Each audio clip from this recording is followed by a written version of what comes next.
This is a Film Stories original podcast.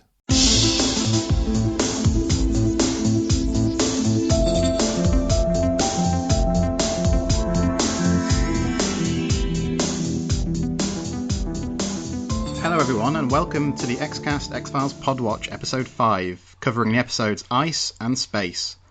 I'm your host Carl Sweeney and I'm pleased today to be joined by esteemed writer Keith R.A. DeCandido. Hello Keith. Hello Carl. Yeah, it's great to talk to you. Now obviously you've been on the Xcast before, but it was a while ago and we've picked up quite a few new listeners since then. So you contributed to the Trust No One anthology book that IDW published.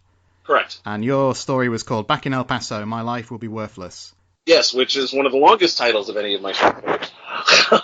Would you just like to briefly maybe pitch that story to people who are listening today but who haven't read the book? Basically, it's about a serial killer case in El Paso, Texas, and it's Skulder and Mully working with another FBI agent, and the other FBI agent was just your normal, everyday federal agent. He's our point of view character, and the object of the story was to do an X-Files tale from the point of view of somebody who isn't drenched in the X-Files the way Mulder and Scully are. Somebody who's, and sort of show how the rest of the agency views the two weirdos in the basement.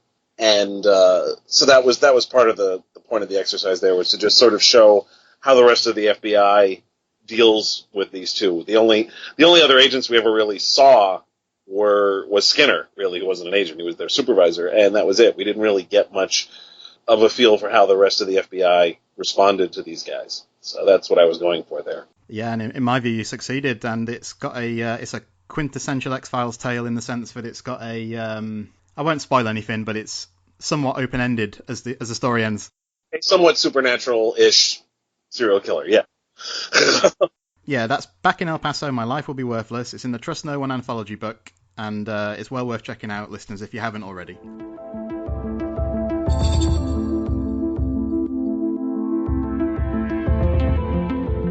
Let's turn our attention to these episodes then. So we're in November 1993 for both of these episodes. Ice is the 8th episode of the first season. It was written by Glenn Morgan and James Wong and directed by the great David Nutter.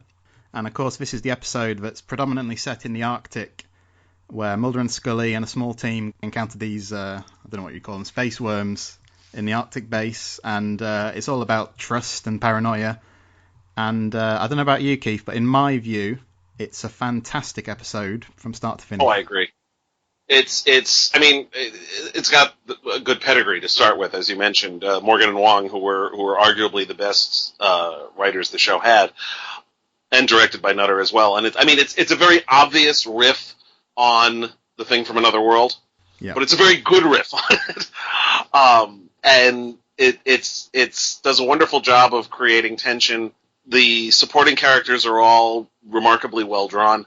Everybody has a distinctive personality, which helps make it, mean more. It's very easy to have, the guest characters just be generic people.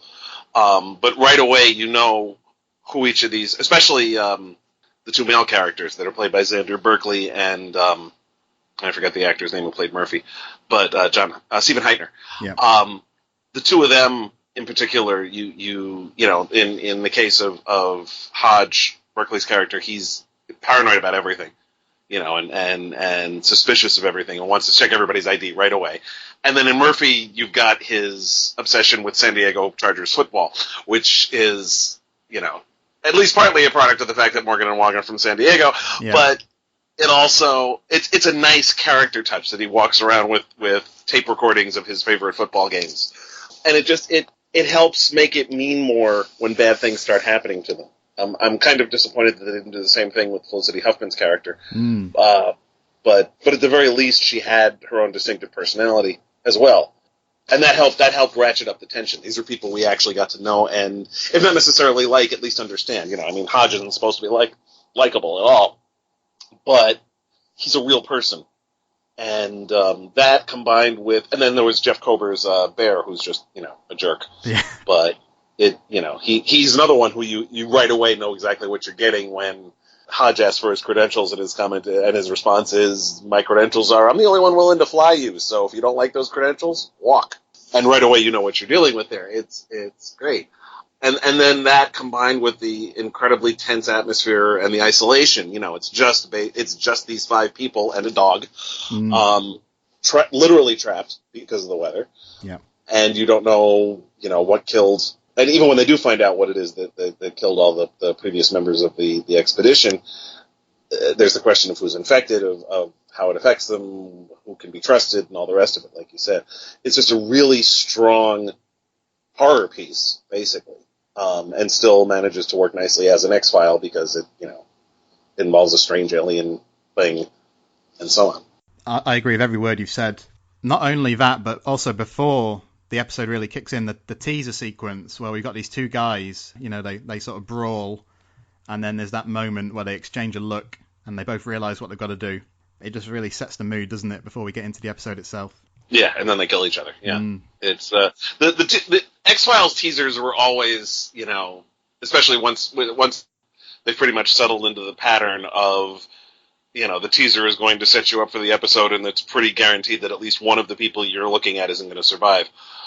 And this was a particularly good example of it.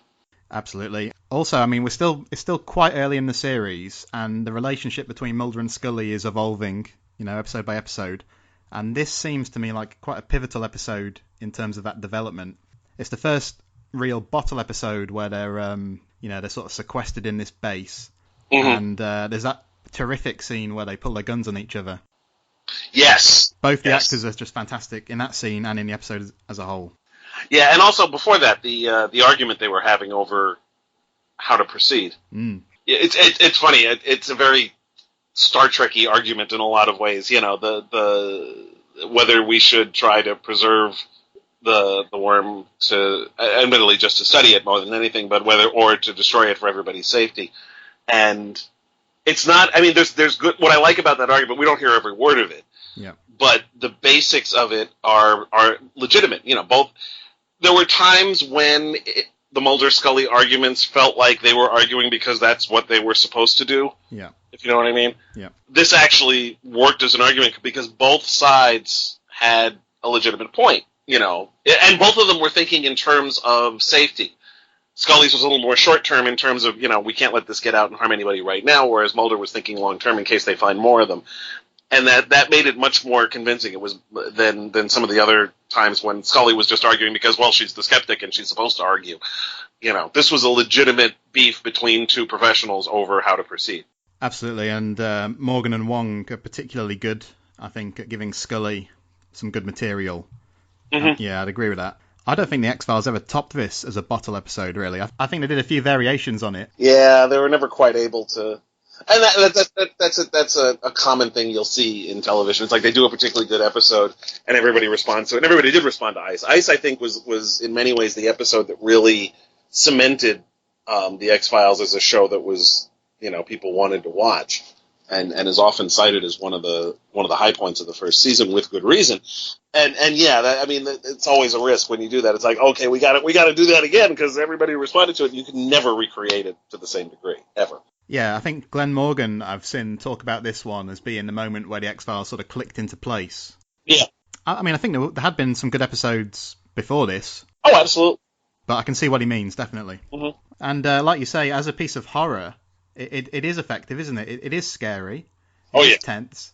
David Nutter really makes the most of that location they used. Well, do you know what that location was? I don't remember. 20 years, but 25 years now. Do you know where they filmed that? No, I don't actually know. I mean, obviously they didn't go to the Arctic. It's not like they had the budget for that. But it's watching the X-Files then is like watching Supernatural now. It's like they travel all over the country, but everywhere they go looks just like Vancouver. Absolutely. I assume they found some sort of shack or something out in the outskirts of British Columbia somewhere where they could superimpose snow over it.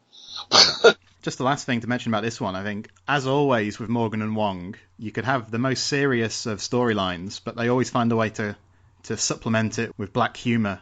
And, there's some great one-liners in this episode. There's, Mulder stripping down and saying, "Remember, gentlemen, we're in the Arctic, don't judge me." And I think it really adds to their episodes that amongst all the seriousness, there's time for some levity. Plus, there's a cute dog. There is, and that's I believe that was David Duchovny's dog at the time. You know. Never kill the dog. I feel sorry for poor Murphy, but.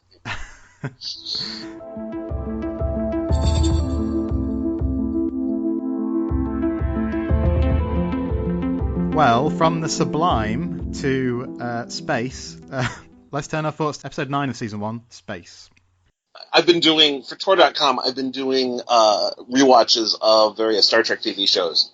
I started out in 2011 doing Star Trek The Next Generation, and since then I've moved on to Deep Space Nine and the original series. When I first was doing Next Gen, I got to the episode, a first season episode called Haven, and I get to it, and I had totally forgotten that Robert Knepper played Troy's fiance in the episode. Okay. After that point, and I commented on that when I did the rewatch, I totally forgot that was Robert Knepper. And from that moment on, it became a regular thing in all 3 rewatches. Whenever I came across somebody who I had totally forgotten, somebody who, I knew, but I had forgotten was in that particular episode, I referred to it as a Robert Knepper moment.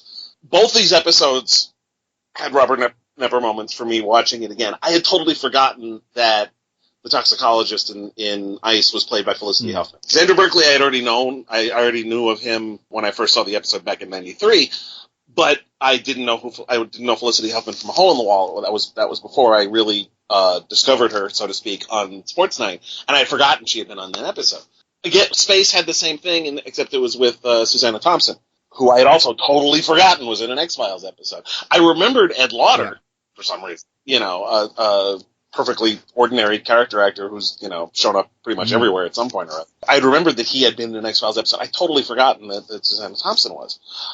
And so that was fun.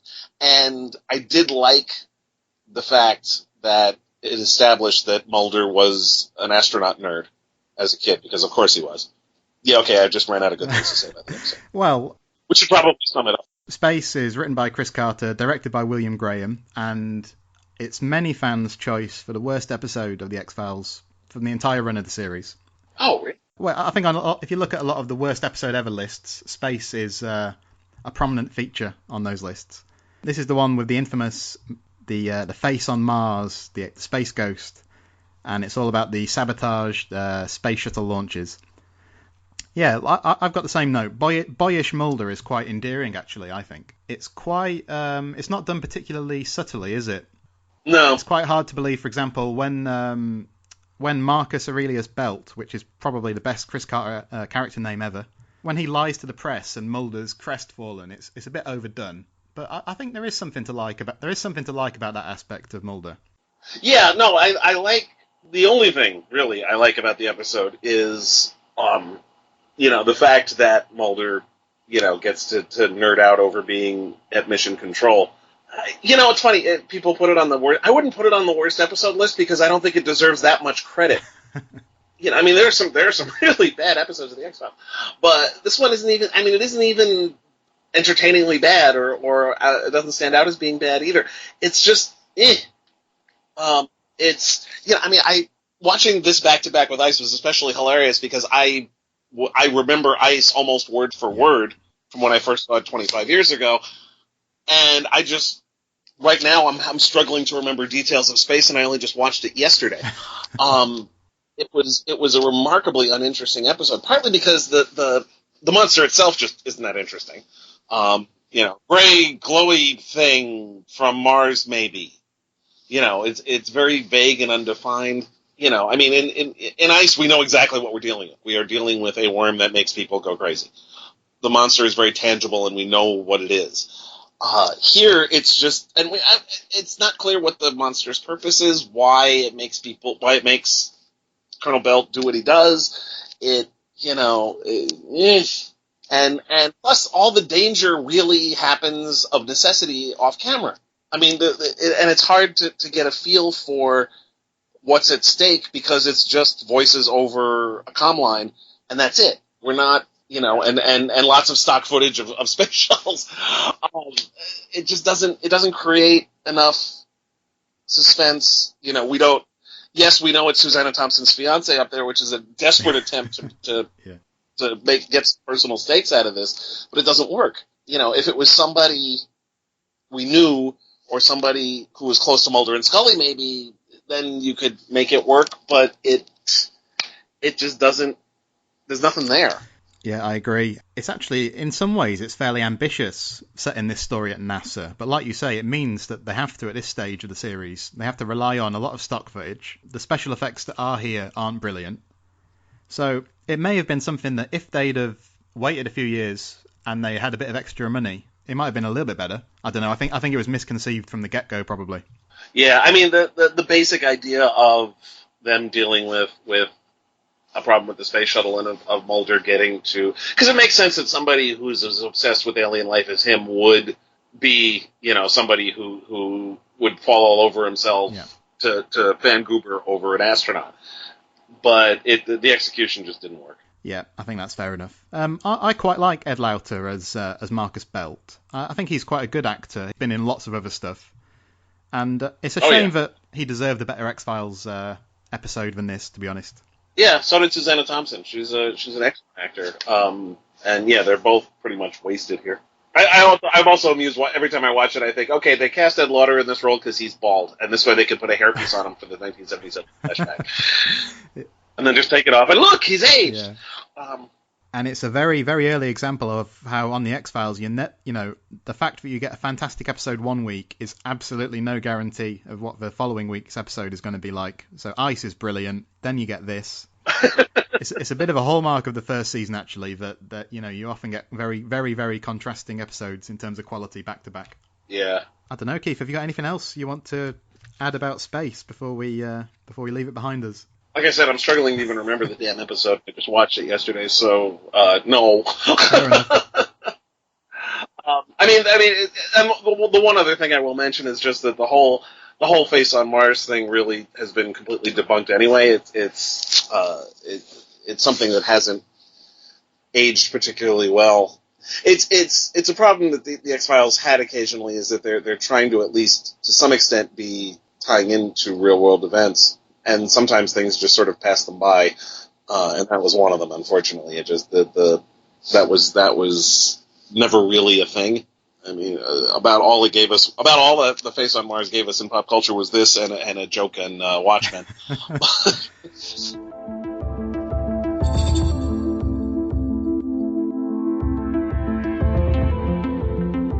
All right, thank you, Keith. So, listeners, thanks for bearing with us as we discussed Ice and Space. Tomorrow on the Xcast X-Files Podwatch, the episodes under discussion are Fallen Angel and Eve. We're on Twitter. We'd like you to come and find us on Twitter if you haven't already. We're at the X_cast. And if you use Facebook, we've got a page on there, and we've got a Facebook group too, which is the X-Files Basement, the Xcast Podcast fan group. So it'd be great if you could come and find us over there. Okay, until next time on the Xcast, trust no one.